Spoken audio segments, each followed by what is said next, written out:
वालेकुम, अल्लाह की रहमत हो आप पर। मैं मुदस्सिर याकूब, आप देख रहे एएनएन न्यूज। एएनएन न्यूज वादी कश्मीर की सबसे ज्यादा देखे जाने वाली टीवी न्यूज चैनल।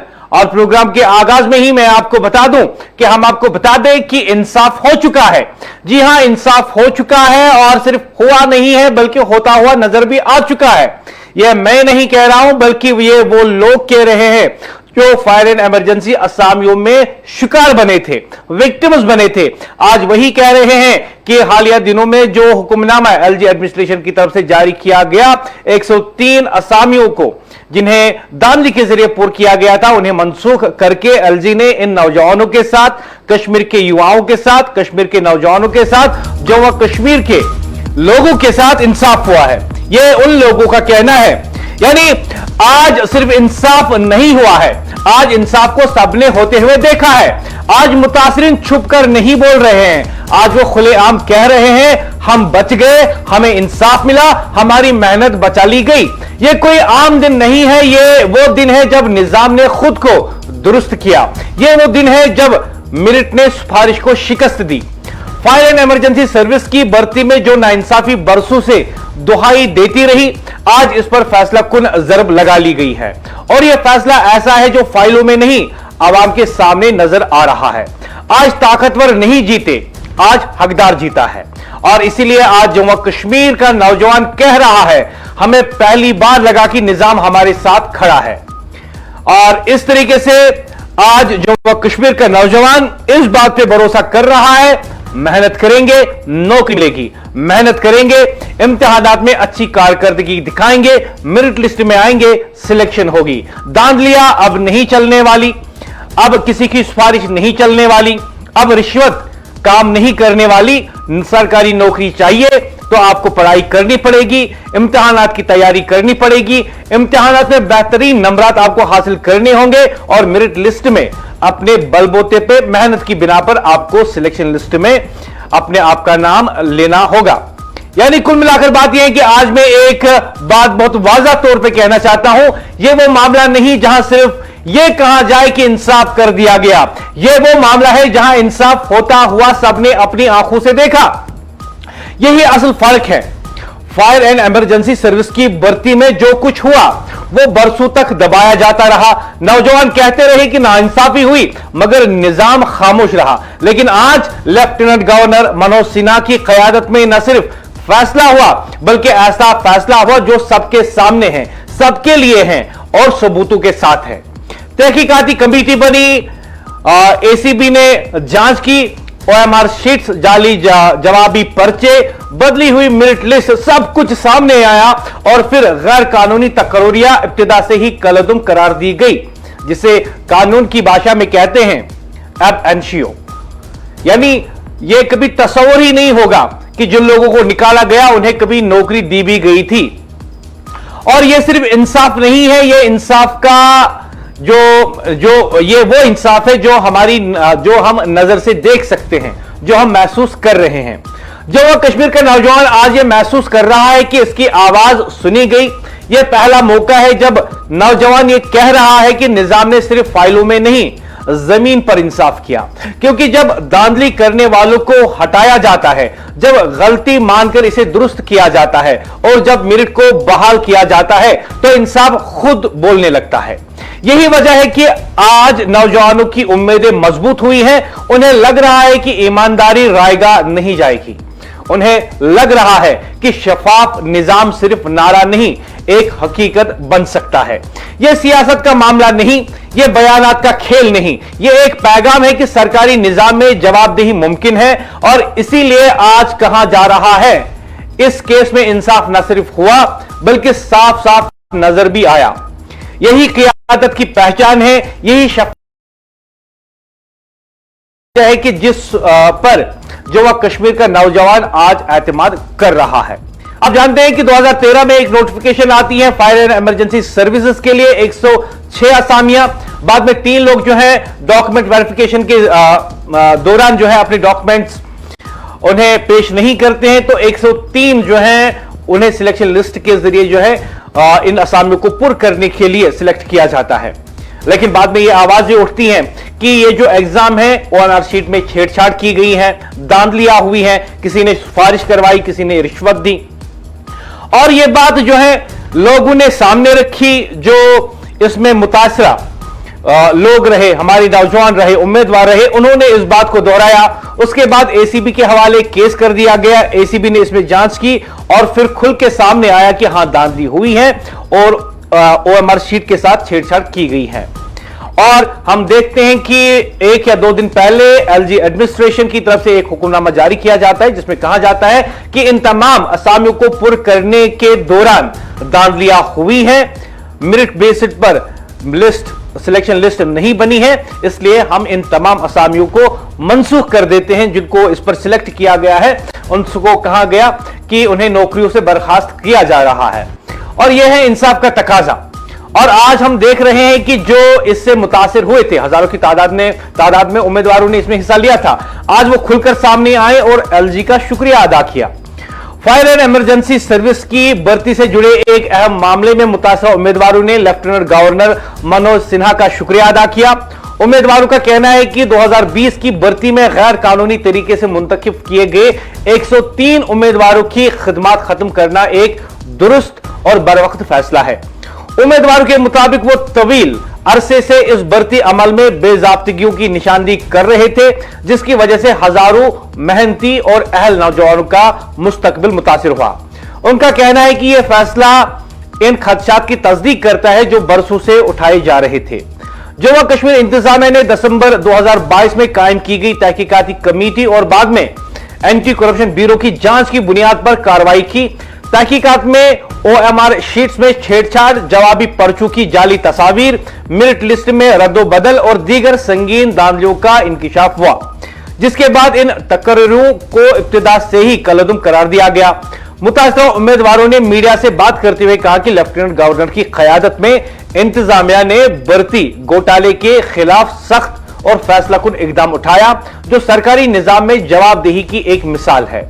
उम्मीदवारों का कहना है कि इस फैसले से बरसों बाद इंसाफ का एहसास हुआ है। ताहम उन्होंने हुकूमत से मुतालबा किया कि अब खाली असामियों को पुर करने के लिए शफाफ दोबारा इम्तिहान या नए इंतखाबी अमल का वाज़ा लाहे अमल जल्द पेश किया जाए। उन्होंने अपील की कि आइंदा सरकारी भर्तियों में शफाफियत को यकीनी बनाया जाए ताकि आवाम का एतमाद बहाल हो और किसी भी अहल उम्मीदवार के साथ नाइंसाफी ना हो। आज शहर श्रीनगर की प्रेस कॉलोनी में एक रैली हुई। यह रैली जो है एलजी का शुक्रिया अदा करने के लिए इन उम्मीदवारों ने जो है वहां पे मुनक्कद की थी। यानी पहली बार हम ये भी देख रहे हैं कि अब यहां के नौजवान जो हैं वो सड़कों पे आते हैं। इससे पहले हमने एहतिजाज कई बार देखे हैं, लेकिन ये एक ऐसी रैली थी जिसमें ये नौजवान इकट्ठे हो गए ताकि ये मनोज सिन्हा का शुक्रिया अदा कर सके। साथ ही में इन्होंने जो बैनर अपने हाथ में उठाया था उस पे बीजेपी के लीडर रविंद्र रैना की भी तस्वीर नजर आई और ये उनका भी शुक्रिया अदा करना चाहते थे, क्योंकि उनका कहना है कि इन बेजाब्दगियों के बारे में रविंद्र रैना ने खुल के बात की। और साथ ही में इन्होंने कहा कि जब इन्होंने एलजी से मुलाकात की तो एलजी ने भी इन्हें इस बात की यकीन दहानी कराई थी कि इंसाफ होगा और लोग अपने आंखों से देखेंगे। इस मौके पर उन्होंने मीडिया के साथ बात करते हुए कुछ यूं कहा।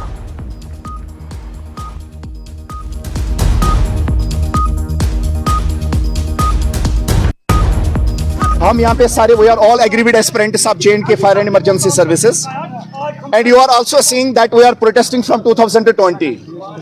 We are protesting against the corruption which has been seen in the selection process which was done in 2020. वो एक बड़ा रिक्रूटमेंट स्कीम था और कभी हमने कश्मीर के प्रेस एनक्लेव में अपना प्रोटेस्ट दर्ज किया, कभी हमने जम्मू के प्रेस एनक्लेव में प्रोटेस्ट दर्ज किया और हमेशा हमारी आवाज करप्शन और नाइंसाफी के खिलाफ थी। हमेशा हमारी आवाज जस्टिस के ऊपर थी। हमेशा हम ये चाहते थे कि जो आने वाली जो नस्ल होगी उनके साथ दोबारा ऐसा नहीं होना चाहिए जो हमारे साथ हुआ। हमारा जो ये संघर्ष था उसके पीछे एक बड़ा कारण है। हम एलजी साहब के बहुत ज्यादा शुक्रगुजार है क्योंकि उसने एक कंक्रीट एक सिमेटाइज्ड स्टेप लिया जिसमें 103 कैंडिडेटों को टर्मिनेट किया गया और इस टर्मिनेशन के पीछे एक बड़ा कारण है क्योंकि उनकी सिलेक्शन फेयर तरीके से नहीं हुई थी। उनके ओएमआर शीट्स में टेम्परिंग की गई थी उसमें बहुत सारे ऐसे कैंडिडेट्स हैं जिन्होंने फॉर्म ही सबमिट नहीं किए थे, मगर जो कंपनी को उस कंपनी का जिसने ये रिक्रूटमेंट अंजाम दिया उस कंपनी का नाम था LMES। मगर सर सॉरी टू से ये वही एक कंपनी थी जिसका ओनर था महाराजा कृष्णवली। इसकी एक और कंपनी थी जिसका नाम था टाइम एंड टेक्नोलॉजी। आप सबको ये चीज पता होगा, हमने एक बार नहीं 3 बार इसमें एग्जाम दिया। 2014 में भी एक बार, उस वक्त भी घोटाला, 2018 में भी दूसरी बार, उस वक्त भी घोटाला, और 2020 में अगर घोटाले की कहीं जगह पे कमी रही थी वो इस कंपनी ने 2020 में अंजाम करके दी। और इसमें सिलेक्शन सिलेक्शन लिस्ट की तरफ अगर देखा जाता है तो सिलेक्शन लिस्ट इटसेल्फ एक एविडेंस है कि इसमें घोटाला है। 23 फैमिलीज में से 150 कैंडिडेट को सिलेक्ट किया जाता है। आप कल टर्मिनेशन की तरफ देखिए, उस टर्मिनेशन में देखिए कि एक ही मोहल्ले के 4-5 बंदे लगे हुए हैं। बसूरत अगर वो भाई नहीं है, बसूरत अगर वो कजन्स नहीं है, मगर एक ही मोहल्ले में पेपर भेजा गया था। उनकी सिफारिश इतनी डिपार्टमेंट के साथ थी कि मोहल्ले में पेपर भेजा गया। सर जो ये कल सामने आया 103 कैंडिडेट्स का टर्मिनेशन सामने आया, इसके ऊपर हमें नजर ही नहीं थी।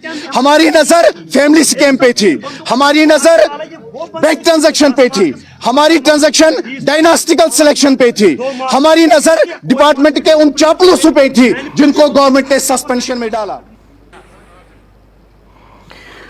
तो आप देख रहे हैं कि किस तरीके से आज के नौजवान जो इस दांदी की वजह से मुतासिर हुए थे, उन्होंने खुलकर जो है इस बात पे बात की है कि किस तरीके से उन्हें राहत मिली है। ये सिर्फ इन नौजवानों का सवाल नहीं है, ये इनके अफराद खाना का भी सवाल है, इनके वालिदैन का भी सवाल है। क्योंकि हम जानते हैं कि जब एक इम्तिहान के लिए एक उम्मीदवार तैयारी करता है तो किस कदर जो है वो रात दिन अपना आराम छोड़ के एक कमरे में बैठ के, एक लाइब्रेरी में बैठ के पढ़ाई करने की कोशिश करता है, पढ़ाई करता है और अपनी मेहनत के जरिए मेरिट लिस्ट में आने की कोशिश करता है। लेकिन आज सबसे बड़ा इंसाफ यह है कि जो चोर हैं उन्हें निजाम से बाहर कर दिया गया। और सच और इंसाफ की बात यही है कि जहां पे गलत हुआ वहां पे जो एडमिनिस्ट्रेशन है उन्होंने तस्लीम किया कि हां गलत हुआ है, उन्होंने गलत को गलत बोला, सही को सही बोला, और जो इंसाफ का तकाजा था वो किया। 103 जो दांदी के जरिए इस मेरिट लिस्ट में आए थे उन्हें बाहर का रास्ता दिखा दिया। आज चोर और धोखेबाज निजाम से बाहर हो गए, अब मैदान मेरिट के लिए साफ है। फ्रॉड बाहर, मेरिट अंदर। आज निजाम ने अपनी तरजीह वाज़ा कर दी है। सिफारिश और दांदी का दरवाजा बंद, मेहनत मेरिट के लिए रास्ता खुल गया। जिन्होंने निजाम को लूटा वो बेनकाब हो गए। अब मुकाबला सिर्फ मेरिट पर होगा। आज धोखा हारा है, ईमानदार जीता है और अब मेरिट खुलकर मुकाबला करेगा। फ्रॉड का खेल खत्म, मेरिट का मुकाबला शुरू। यह है पैगाम एलजी एडमिनिस्ट्रेशन की तरफ से जो मंसूख किया गया 103 मुलाजमीन को जिन्होंने दांधली के जरिए खुद का नाम जो है सिलेक्शन लिस्ट में डलवाया था, जिन्होंने रिश्वत देके, सिफारिश देके मेरिट का कत्ल किया था। आज एक वाज़ा पैगाम जो है उन्हें मिला है कि दांधलियों का दरवाजा जम्मू कश्मीर की एलजी एडमिनिस्ट्रेशन ने बंद कर दिया है। बेईमानी का दरवाजा एलजी एडमिनिस्ट्रेशन ने बंद कर दिया है और अब किसी भी दांधी करने वाले को रिश्वतखोर के लिए निजाम में कोई जगह नहीं है, बल्कि जो मेरिट है उसी की वाहवाह होगी। आज मैं एक बात वाज़ा तौर पे कहना चाहता हूं, यह वो मामला नहीं है जहां सिर्फ यह कहा जाएगा कि इंसाफ कर दिया गया। यह वो मामला है जहां इंसाफ होता हुआ सबने अपनी आंखों से देखा। यही असल फर्क है। फायर एंड इमरजेंसी सर्विस की भर्ती में जो कुछ हुआ वो बरसों तक दबाया जा रहा था। नौजवान कहते रहे कि नाइंसाफी हुई, मगर निजाम खामोश रहा। लेकिन आज लेफ्टिनेंट गवर्नर मनोज सिन्हा ने कयादत में न सिर्फ फैसला हुआ, बल्कि ऐसा फैसला हुआ जो सबके सामने है, सबके लिए है और सबूतों के साथ है। तहकीकाती कमेटी बनी, एसीबी ने जांच की, ओएमआर शीट, जाली जवाबी पर्चे, बदली हुई मेरिट लिस्ट, सब कुछ सामने रखा गया और फिर गैर कानूनी तकरारियां इब्तिदा से ही कलअदम करार दी गई। यह सिर्फ इंसाफ नहीं है, यह इंसाफ नजर आने वाला है। जम्मू कश्मीर का नौजवान आज यह महसूस कर रहा है कि इसकी आवाज सुनी गई। यह पहला मौका है जब नौजवान कह रहा है कि निजाम ने सिर्फ फाइलों में नहीं, जमीन पर इंसाफ किया। यही वजह है कि आज हम देखते हैं कि जो इस स्कैम की वजह से मुतासरा उम्मीदवार थे वो सड़क पे आए, उन्होंने अपने हाथ में बैनर लिया। बैनर पे हम देख रहे हैं कि एलजी की तस्वीर है, रविंदर रैना की तस्वीर है और साथ ही में एडवोकेट की भी तस्वीर है। और उनका यह कहना है कि इन सब ने मिलकर जो है मेरिट के लिए लड़ा, दांवलिया ना हो, ना इंसाफी ना हो, ईमानदारी जिंदा रहे, मेरिट जिंदा रहे। इस सिलसिले में वो इजहार तशक्कुर यानी शुक्रिया अदा करने के लिए इस रैली का एहतिमाम जो है आज उन्होंने श्रीनगर में किया। क्योंकि जब दांवलिया करने वालों को हटाया जाता है, जब गलती मानकर इसे दुरुस्त किया जाता है और जब मेरिट को बहाल किया जाता है तो इंसाफ खुद बोलने लगता है। यही वजह है कि आज नौजवानों की उम्मीदें मजबूत हुई है। उन्हें लग रहा है कि ईमानदारी रायगा नहीं जाएगी, उन्हें लग रहा है शफाफ निजाम सिर्फ नारा नहीं एक हकीकत बन सकता है। यह सियासत का मामला नहीं, यह बयानात का खेल नहीं, यह एक पैगाम है कि सरकारी निजाम में जवाबदेही मुमकिन है। और इसीलिए आज कहा जा रहा है कि इस केस में इंसाफ न सिर्फ हुआ बल्कि साफ साफ भी लोगों को नजर आया। यही क़यादत की पहचान है, यही शफाफियत की असल तारीफ है और यही वो वजह है जिस पर जो वो कश्मीर का नौजवान आज एतमाद कर रहा है। इस पर मजीद बात करने के लिए मेरे साथ जुड़े हैं मेरे साथी रफी भट्ट। रफी, हमने देखा है कि प्रेस कॉलोनी में आज तक एहतिजाजी मुजाहरे होते हैं, लोग वहां पे एहतिजाजी मुजाहरे करते हैं, दिल्ली वेजर्स कहते हैं हमें रेगुलराइज किया जाए, जिनका इंतहाम हो गया हो वो कहते हैं कि एग्जाम में दांधलियां हुई हैं। हमने ये देखा है कि मुलाजिमिन कहते हैं कि हमारी तनख्वाह जो है वो वागुजार नहीं हुए। इस सिलसिले में हमने बहुत सारे एहतिजाज देखे, लेकिन आज हम देख रहे हैं कि नौजवान प्रेस कॉलोनी में आते हैं, इकट्ठे आते हैं और बैनर हाथ में लिए हुए एलजी एडमिनिस्ट्रेशन का शुक्रिया अदा करने के लिए आते हैं। और उनका यह कहना है कि फायर एंड इमरजेंसी दांधलियां जिस तरीके से मनसूख कर ली गई, ईमानदारी की एक मिसाल कायम हुई है और यहां के नौजवानों को पैगाम मिला है कि धांधली, सिफारिश और रिश्वत इसके लिए निजाम में कोई जगह नहीं। मेरिट जीता है और मेरिट पर ही हमेशा सिलेक्शन होती रहेगी। बिल्कुल मुदस्सिर, जिस तरह से आप जानते हैं कि 2020 से हम लगातार देख रहे थे जो फायर एंड इमरजेंसी के जो एस्पिरेंट्स थे वो लगातार जो है एहतजाजी मुजाहिरे करते थे, चाहे वो श्रीनगर हो, जम्मू हो या दीगर जगहें जो है वहां पे उन्होंने एहतजाज किया। लेकिन जिस तरह से आप जानते हैं कि कुछ दिन पहले जम्मू कश्मीर की जो हुकूमत है उन्होंने जो फायर एंड इमरजेंसी सर्विसेज में 103 फायरमैन जो है उनको जो है सर्विस से उन्होंने निकाल दिया था और बाहर का रास्ता दिखाया। और उसी चीज को मद्देनजर रखते हुए जो फायर एंड इमरजेंसी के जो एस्पिरेंट्स थे जिन्होंने 2020 के रिक्रूटमेंट प्रोसेस पर ऑब्जेक्शन उठाया था, उन्होंने आज लेफ्टिनेंट गवर्नर मनोज सिन्हा के इस फैसले का खुले दिल से स्वागत किया और उनका शुक्रिया अदा किया। एस्पिरेंट्स का कहना था कि 2020 का जो रिक्रूटमेंट प्रोसेस था वो बिल्कुल फेयर नहीं था और पेपर लीकेज और जो दीगर जो दूसरी इरेगुलरिटीज थी उस प्रोसेस में वो हुई थी। और उन्होंने कहा कि जो उनकी सालों की मेहनत थी और उनकी जो आवाज थी वो आज सुन ली गई है, जिसको आज देख रहे हैं वो। और लेफ्टिनेंट गवर्नर मनोज सिन्हा ने जो इस पूरे प्रोसेस की क़यादत की। हालांकि मैं आपको बता दूं कि एक कमेटी भी इसमें बनाई गई थी और उस कमेटी ने जो रिपोर्ट दी थी उस चीज को देखते हुए जो लेफ्टिनेंट गवर्नर मनोज सिन्हा ने फैसला किया। और हमने देखा कि किस तरह से fire and emergency services department के जो 103 फायरमैन थे जो 2020 के इस रिक्रूटमेंट प्रोसेस में लगे थे।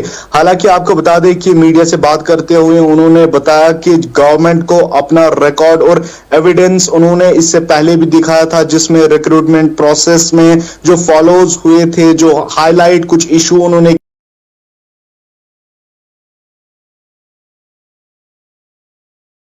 कि इसमें पर लीक हुआ था, जिसके बाद जो है ये फैसला लिया गया और इन 103 फायरमैन जो इसमें काम कर रहे थे आज तक 2020 से उनको अब बाहर का रास्ता दिखाया गया है। और मैं आपको बता दूं कि जिस तरह से एस्पिरेंट्स ने वहां पे जो उनके एडवोकेट थे अभिनव शर्मा, उनका भी शुक्रिया अदा किया जिन्होंने इस इशू को लीगली उन्होंने परस्यू किया था। और जो आपने देखा होगा कि उनके हाथ में एक बैनर था जिसपे जो बीजेपी के लीडर है रविंदर रैना, उनकी तस्वीर उस पे लगी हुई थी। उन्होंने उनका जिक्र भी किया और उन्होंने बताया कि उन्होंने कैंडिडेट्स का काफी सपोर्ट किया और इनकी बात उन्होंने उठाई थी। और जिस तरह से मैंने आपको बताया कि उन्होंने कहीं ना कहीं उम्मीद जताई कि लेफ्टिनेंट गवर्नर मनोज सिन्हा और गवर्नमेंट अब नई रिक्रूटमेंट प्रोसेस का रास्ता खोलेंगे ताकि जो डिजर्विंग कैंडिडेट्स हैं उनको एम्प्लॉयमेंट मिल सके। और मैंने जिस तरह से आपको बताया कि इस ग्रुप में वो कैंडिडेट, और आप अपनी बात जारी रखेंगे, मैं अपनी टीम से बताना चाहूंगा कि वो रविंद्र रैना से भी राब्ता कायम कर ले, उनसे भी जो है हम बात करना चाहेंगे। जी रफी, आप अपनी बात को जारी रखें। बिल्कुल मुदस्सिर, मैं आपको बता दूं कि ग्रुप में उन्होंने जो मीडिया वहां पे थी उनका भी शुक्रिया अदा किया जिन्होंने उनकी आवाज उठाई, और पुलिस का कोऑपरेशन के लिए भी उन्होंने अप्रिसिएशन किया। और एस्पिरेंट्स ने खुले तौर पे बताया कि जितने भी पॉलिटिकल लीडर्स यहाँ पे हैं उन्होंने उनसे अपील की कि वो उनकी फेयर रिक्रूटमेंट की डिमांड का सपोर्ट करे। जिस तरह से आप जानते हैं ये जो 2020 में ये रिक्रूटमेंट प्रोसेस हुआ था, हालांकि आप जानते हैं कि जब भी एहतजाज हुआ था तब उनके हाथ में जो बैनर्स होते थे उन्होंने बताया था कि एक खानदानी यानी कि जो फैमिली सिबलिंग्स जो इस डिपार्टमेंट में लगे हुए थे, यानी कि भाई था, उसका दूसरा भाई था, चचेरा भाई था, उसका मसेरा भाई था, वो इस रिक्रूटमेंट में जो है वो लगे थे। और इस पे किसी की नजर नहीं गई थी कि 103 ऐसे इलीगली फायरमैन हो सकते हैं जो इसमें इलीगली रिक्रूट हुए थे। लेकिन जिस तरह से आप जानते हैं कि लेफ्टिनेंट गवर्नर मनोज सिन्हा, हालांकि मैं आपको बता दूं कि देर ही सही लेकिन 5 साल के बाद in fire and emergency services के जो एस्पिरेंट्स है उनको जो है मैं कह सकता हूं कि उनको जस्टिस मिला है। और इस जस्टिस के बाद आज जी रफी, आपकी आवाज कट गई है, लेकिन मैं आपको बता दूं, जी रफी आपकी आवाज, जी रफी जी जिस तरह से मैं आपको बता रहा था कि आज जो फायर एंड इमरजेंसी के जो एस्पिरेंट्स थे जो लगातार ये आवाज उठा रहे थे कि इस 2020 के रिक्रूटमेंट प्रोसेस में कहीं ना कहीं जो धांधली हुई है वो कहीं ना कहीं नाकाबिले बर्दाश्त थी। रफी जैसा कि हम जानते हैं कि किसी भी कॉम्पिटिटिव एग्जाम के लिए एक उम्मीदवार कितनी मेहनत करता है, घर में 24 घंटे कमरे में बैठना, फिर पढ़ाई करना या किसी लाइब्रेरी को ज्वाइन करना, और उसके बाद हम ये भी जानते हैं कि कई मुताला वो करता रहता है किताबों का, गवर्नमेंट की जो ऑफिशियल वेबसाइट्स होती है वहां से डाटा उठाना, क्योंकि ये सिर्फ इतना नहीं होता है कि आपने एक किताब पढ़ी और एग्जाम में चले गए। इसमें आपको कई सब्जेक्ट्स जो हैं पढ़ने होते हैं, कई ऐसे सब्जेक्ट्स जो आपको बचपन से ही नापसंद होते हैं, कई ऐसे चीजें जो आपको पहली बार सीखनी पड़ती हैं, खासकर लॉजिकल एंड रीजनिंग की अगर बात करें तो कई केसेस में मैंने ऐसा देखा है कि उम्मीदवारों का दिमाग वो सब्जेक्ट खराब कर देता है। जिसको ज्योग्राफी पसंद नहीं उसे ज्योग्राफी भी पढ़नी है, जिसे इंडियन पॉलिटी पसंद नहीं उसे वो भी पढ़नी है। इंग्लिश ग्रामर का वो हिस्सा इस सतह पर, इस लेवल पर पढ़ना कि वो खुद कंफ्यूज हो जाते हैं कि प्रपोर्शन का इस्तेमाल कहां पे करे और एडजेक्टिव का इस्तेमाल कहां करे। यानी इतनी सख्ती के साथ जब एक उम्मीदवार तैयारी करता है और बहुत सारा मटेरियल जो है मार्केट से खरीदता है, बुक सेलर से खरीदता है, और उसके बाद इंटरनेट पे रिसर्च करता है, गवर्नमेंट ऑफिशियल डाटा उसको पढ़ना पड़ता है, उसको याद रखना पड़ता है, बजट के बारे में, जीएसटी के बारे में, यानी तमाम जितना मैं मुख्तसरन अगर कहूं तो मैं कहूंगा कि एक तकरीबन 36 सब्जेक्ट जो है एक उम्मीदवार को कवर करने पड़ते हैं ताकि वो इस मेहनत के साथ, इस जज्बे के साथ एग्जाम में जाए कि वो सबसे ज्यादा मार्क्स हासिल करेगा।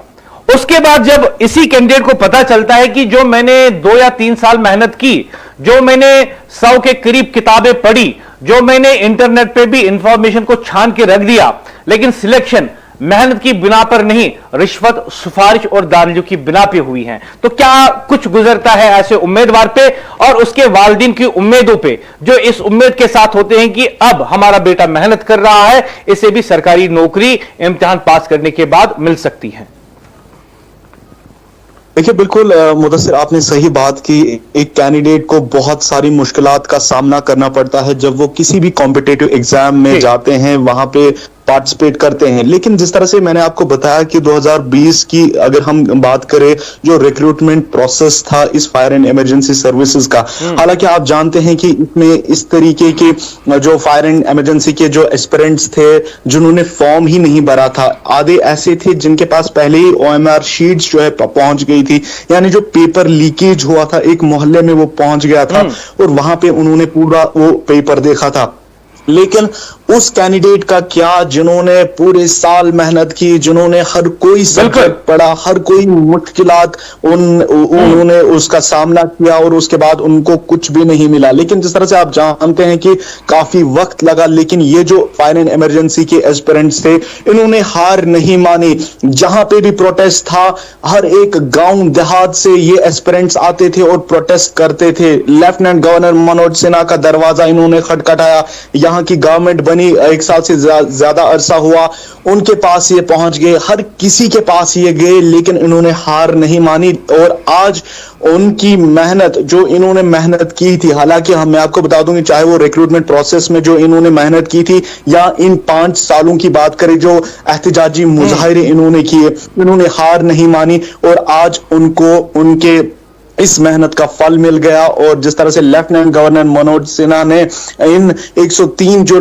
इलीगली इसमें रिक्रूट हुए थे उनको बाहर का रास्ता दिखाया। हालांकि देखने वाली बात होगी कि जो ऑफिशियल्स इसमें इन्वॉल्व थे क्या उनके खिलाफ भी कोई कार्रवाई होगी, हालांकि वो देखने वाली बात होगी। अभी तक कोई भी जो स्टेटमेंट है उसके रिगार्डिंग नहीं आया है और जिस तरह से उम्मीद जताई जाती है कि उनके खिलाफ भी कार्रवाई की जाएगी, क्योंकि आप जानते हैं कि एक बहुत बड़ा जो धांधली हुई थी इस रिक्रूटमेंट प्रोसेस में। हालांकि 103 जो फायरमैन थे उनको बाहर का रास्ता तो दिखा दिया गया है, उनको सर्विस से डिसमिस तो कर दिया गया है, निकाल दिया गया है, लेकिन देखने वाली बात होगी कि क्या जो गवर्नमेंट ऑफिशियल्स इसमें इन्वॉल्व थे उनके खिलाफ भी कार्रवाई होगी। फिलहाल के तौर पे जो एस्पिरेंट्स थे वो काफी ज्यादा खुश है और इस फैसले से उन्होंने जो तमाम, चाहे वो लेफ्टिनेंट गवर्नर मनोज सिन्हा हो या कि चाहे वो उनका जो एडवोकेट था या जो पॉलिटिकल लीडर्स जिन्होंने उनकी बात उठाई, मीडिया की बात उन्होंने की, मीडिया का शुक्रिया अदा उन्होंने किया।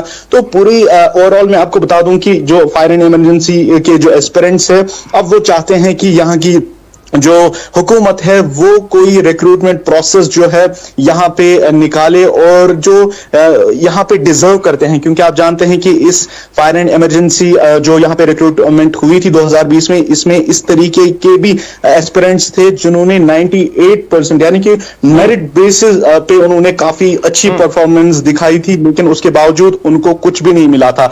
तो अब ये मुतालबा कर रहे हैं लेफ्टिनेंट गवर्नर मनोज सिन्हा से और जो यहाँ की जो इलेक्टेड गवर्नमेंट है उनसे ये अपील करते हैं कि जल्द से जल्द जो है यहाँ पे एक फेयर रिक्रूटमेंट प्रोसेस होना चाहिए, क्योंकि काफी सारे जो साथ ही में ये बातें भी सामने आती थी, क्योंकि हम जानते हैं कि असल में 2011 में सबसे पहली नोटिफिकेशन आई थी, फिर इम्तिहानात मनसूख हुए थे, फिर 2018 में हुए थे, फिर 2020 में। लंबी कहानी है, लेकिन इस लंबी कहानी में बहुत सारे ऐसे उम्मीदवार हैं जो उन्होंने 2011 में फॉर्म तो भरा था, लेकिन हो सकता है कि जब ये फ्रेश नोटिफिकेशन आती है इन्हीं 106 असामियों के लिए फायर एंड इमरजेंसी सर्विस के लिए, तो वो आज एज बार की वजह से एलिजिबल ना हो। क्या इस बारे में कोई गौर खोज कर रही है एलजी एडमिनिस्ट्रेशन की वन टाइम रिलैक्सेशन उन उम्मीदवारों को मिलना चाहिए? देखिए, अभी तक इस तरह का कोई भी जो है स्टेटमेंट सामने नहीं आया है, लेकिन हाल ही में आपने देखा होगा यहाँ पे जो JKAS के जो एस्पिरेंट्स थे, हालांकि आप जानते हैं कि उनका जो एज लिमिट था वो 32 था और 32 से ज्यादा उम्र के जो एस्पिरेंट्स थे वो इस साल JKAS जो कॉम्पिटिटिव एग्जाम होता है वो नहीं दे पाए, जो प्रीलिम्स हाल ही में यहाँ पे हुए थे। और जिस तरह से आप जानते हैं कि उस पर भी कहीं ना कहीं लेफ्टिनेंट गवर्नर मनोज सिन्हा ने जिस तरह से बताया कि यहाँ की हुकूमत यानी कि यहाँ जो इलेक्टेड गवर्नमेंट है इस वक्त नेशनल कॉन्फ्रेंस की, उन्होंने हमें एक फाइल तो भेजी थी 2 नवंबर को और उसी दिन जो है वो रिटर्न की गई थी। हालांकि कुछ क्वायरीज जो है वो की गई थी उस फाइल में, लेकिन 4 दिन तक यहाँ की इलेक्टेड गवर्नमेंट ने उनको कोई भी जवाब नहीं दिया था। और उसके बाद आप जानते हैं कि जो यहाँ पे Jammu Kashmir public service commission ने जो शेड्यूल एग्जाम का पहले ही उन्होंने नोटिफाई किया था और उसी शेड्यूल के हिसाब से बाद में हमने देखा कि वो एग्जाम्स कंडक्ट किए गए, लेकिन वो उम्मीदवार जो ये चाहते थे, हालांकि आपको बता दें कि हर एक हिंदुस्तान की अगर स्टेट देखे वहां पे अप टू 42 इयर्स की जो एज लिमिट है, एज रिलैक्सेशन जो है वो इस एग्जाम में होती है। तो इस बार भी आप केस की बात कर रहे हैं, केस में 32 होती हैं और उनकी जो गुजारिश थी वो थी 35 कर दिया जाए और शेड्यूल कास्ट जी के लिए मैं आपको बता दूं कि हिंदुस्तान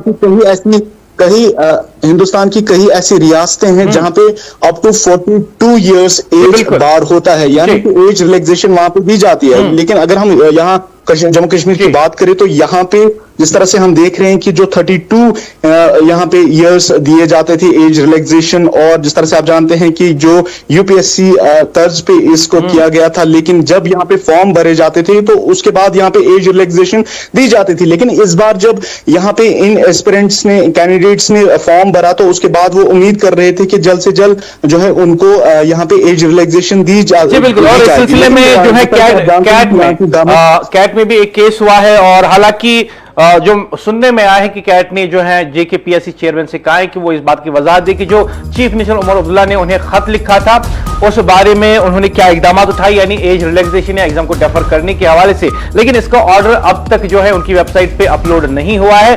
इसलिए मैं वसूख के साथ तो नहीं कह सकता हूं कि कोर्ट का जो ऑर्डर आएगा वो यही होगा, कैट का जो ऑर्डर होगा वही होगा, लेकिन जैसी एक सर्टिफाइड कॉपी एनए न्यूज को उसकी हासिल होती है तो उस बारे में भी अपने लोगों को आगाह करेंगे। फिलहाल रफी आपका बहुत बहुत शुक्रिया, लेकिन सीधी सी बात यह है कि क्या आप जानते हैं कि कोई भी कॉम्पिटिटिव एग्जाम में उसे पास करने के लिए, उस एग्जाम में बैठने के लिए जो संजीदा, ईमानदार और मेहनतकश उम्मीदवार होते हैं, स्टूडेंट्स होते हैं, उनको कितनी मेहनत करनी पड़ती है।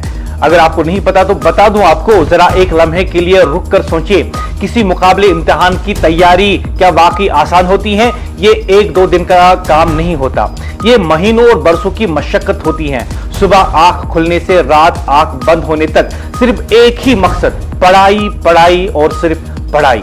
सैकड़ों मौजूआत, तारीख, जोग्राफिया, सियासत, माशियत, कानून, साइंस, जनरल नॉलेज, एक मजमून नहीं, लगभग 100 मजामीन, हजारों सफ़ात, दर्जनों किताबें, कभी कोचिंग नोटिस, कभी पुरानी गाइड, कभी नई किताबें, कई पुराना अखबार, इंटरनेट पर घंटों रिसर्च, हर खबर को समझना, हर तब्दीली को नोट करना, करंट अफेयर्स रोजाना बगैर जो है नागा। एक सवाल भी छूटना नहीं चाहिए, और अगर छूट जाए तो दिल घबरा जाता है उम्मीदवार का।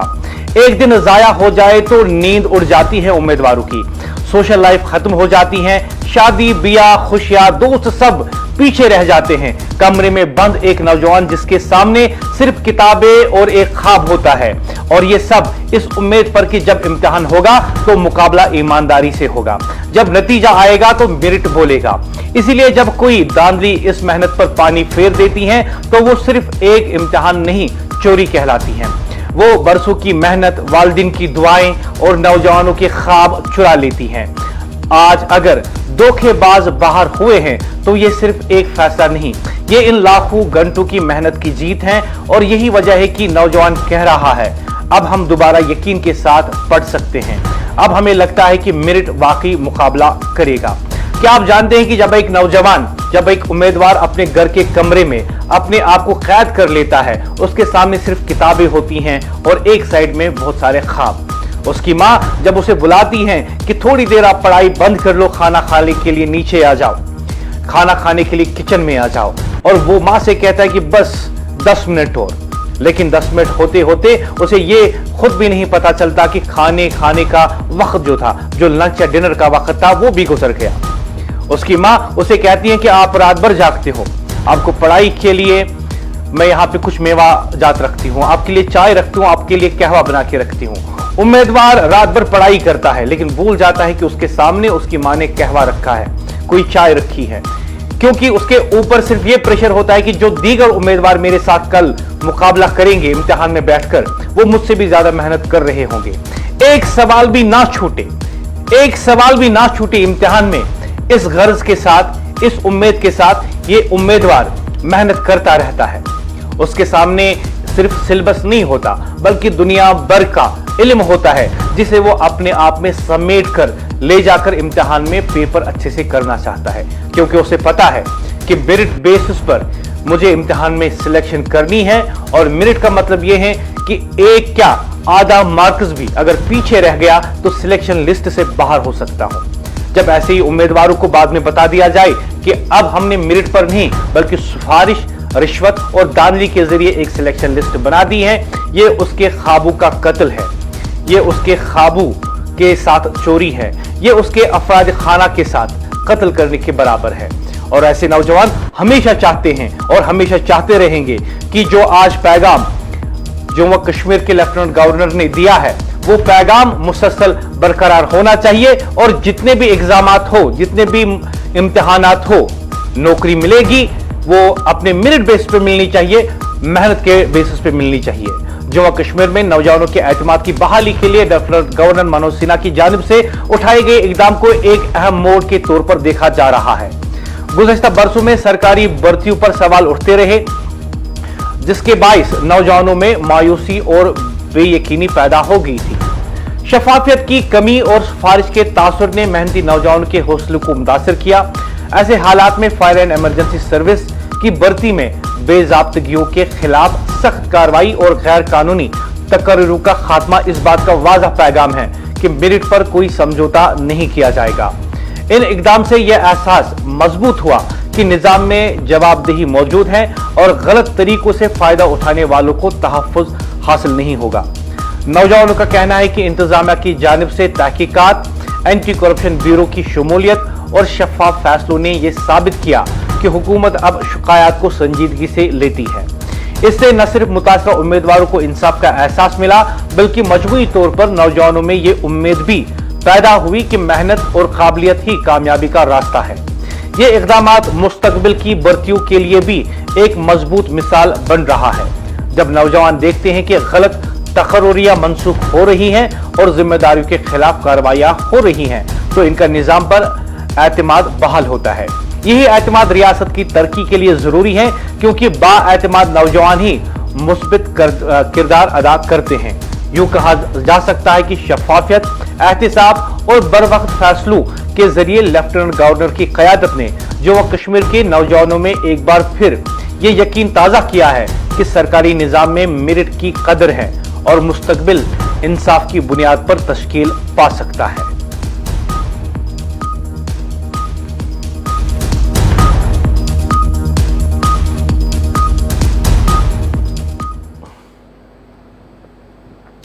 वादी में जारी तवील खुश्क मौसम के खात्मे का इम्कान पैदा हो गया है। महकमे मौसमियात के मुताबिक 2 लगातार मगरबी हवाएं सिलसिले कश्मीर पर असर अंदाज हो सकती हैं, जिसके बाइस बारिश और बालाई इलाकों में बर्फबारी का इम्कान है।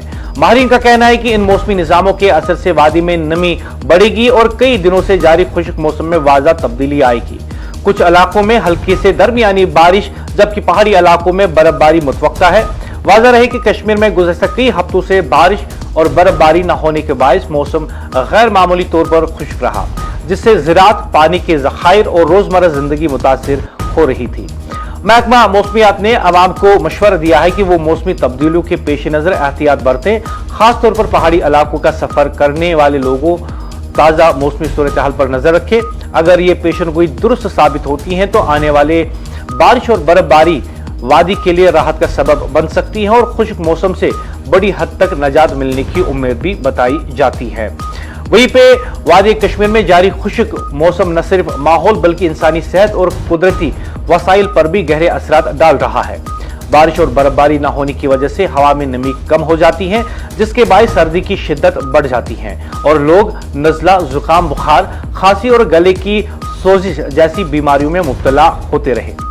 माहिरीन सेहत के मुताबिक खुश्क और ठंडी हवा नाक और गले की कुदरती हिफाजती तह को कमजोर कर देती है, जिससे वायरस आसानी से जिस्म में दाखिल हो जाते हैं।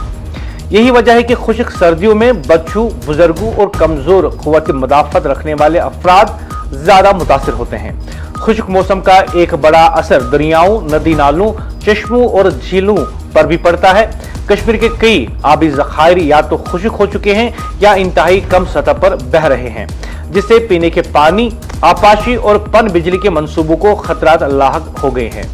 किसानों को भी फसलों के लिए पानी की कमी का सामना है।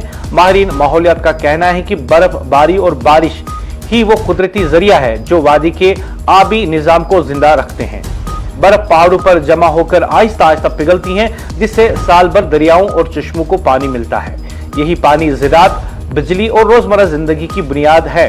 अगर आने वाले दिनों में बारिश और बर्फबारी होती है तो इससे न सिर्फ खुश्क मौसम का खात्मा होगा बल्कि फिजा में नमी बढ़ेगी, बीमारियों में कमी आएगी और आबी ज़खायर दोबारा भरने लगेंगे।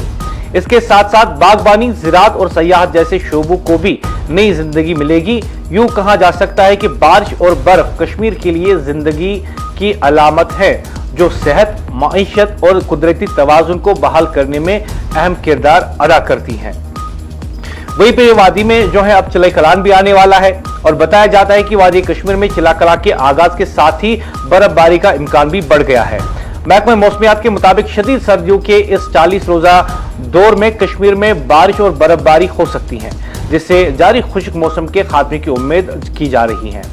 माहिरीन का कहना है कि चिलाई कला के दौरान आने वाले मौसमी निजाम के असर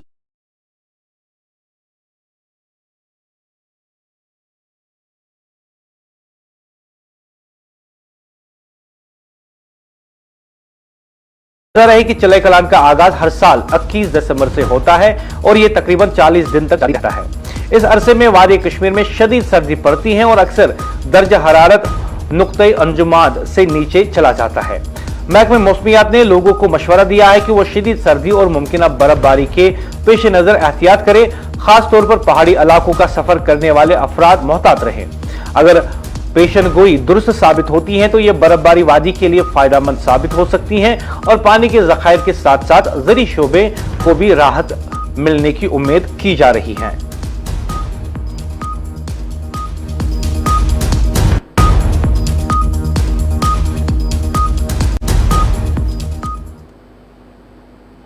जनूबी कश्मीर के जिला अनंतनाग के सिरगोफरा इलाके में कल शाम को दिलखराश वाक़ा पेश आया।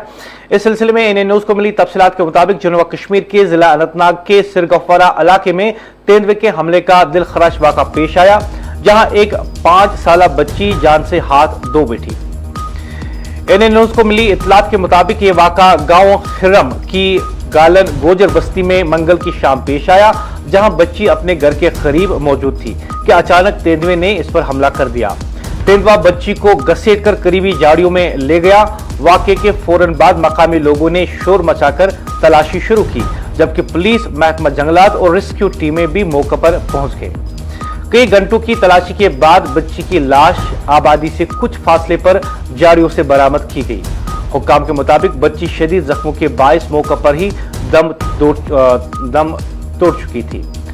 लाश को कानूनी कार्रवाई के लिए मुंतकिल कर दिया गया। इस वाक़े के बाद इलाके में खौफ व हिरास फैल गया है। मकामी लोगों का कहना है कि आबादी के करीब तेंदुए की मौजूदगी में मुसलसल इजाफा हो रहा है और गुरूब आफ्ताब के बाद घरों से निकलना खासतौर पर बच्चों के लिए खतरनाक हो गया है। महकमे जंगलात के हुक्काम ने बताया कि इलाके में खुसूसी टीमें तैनात कर दी गई हैं और तेंदुए को पकड़ने के लिए कार्रवाइयां जारी है। लोगों को हिदायत दी गई है कि वो शाम और रात के अवकात में एहतियात बरतें और अकेले बाहर न निकलें। पुलिस ने वाक़े का नोटिस लिया है और मज़ीद कानूनी कार्रवाई अमल में लाई जा रही है।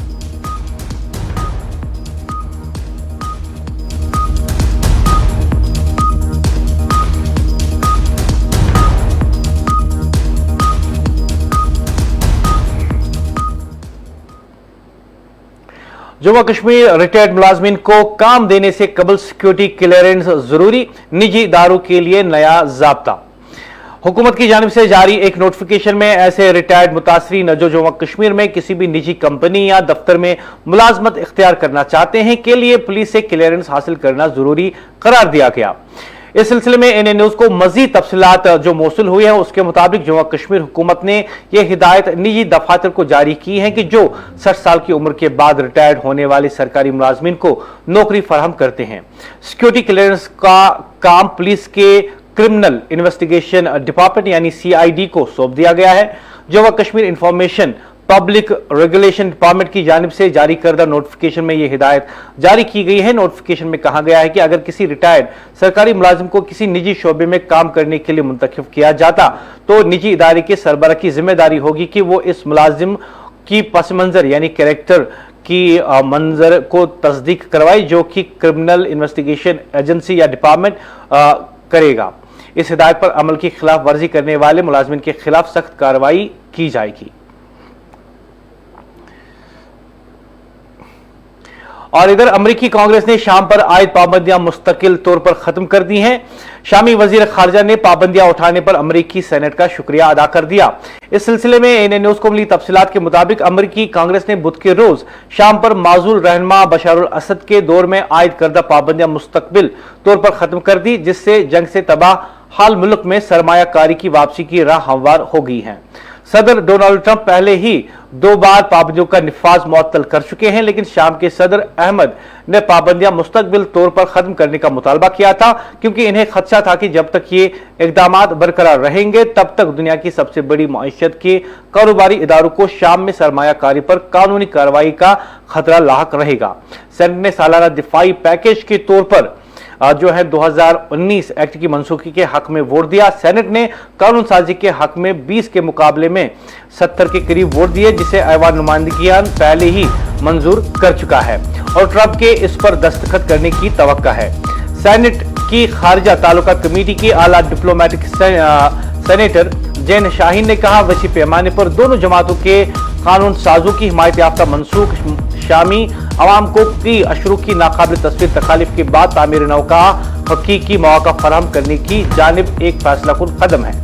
दमश्क ने इस फैसले को अहम मोड़ करार दिया। शाम के वजीर खारजा असद ने कहा है कि हम अमेरिकी सेनेट की तरफ से शामी अवाम की हिमायत करने और सेनेट एक्ट मनसूख करने के लिए वोट देने पर शुक्रिया अदा करते हैं।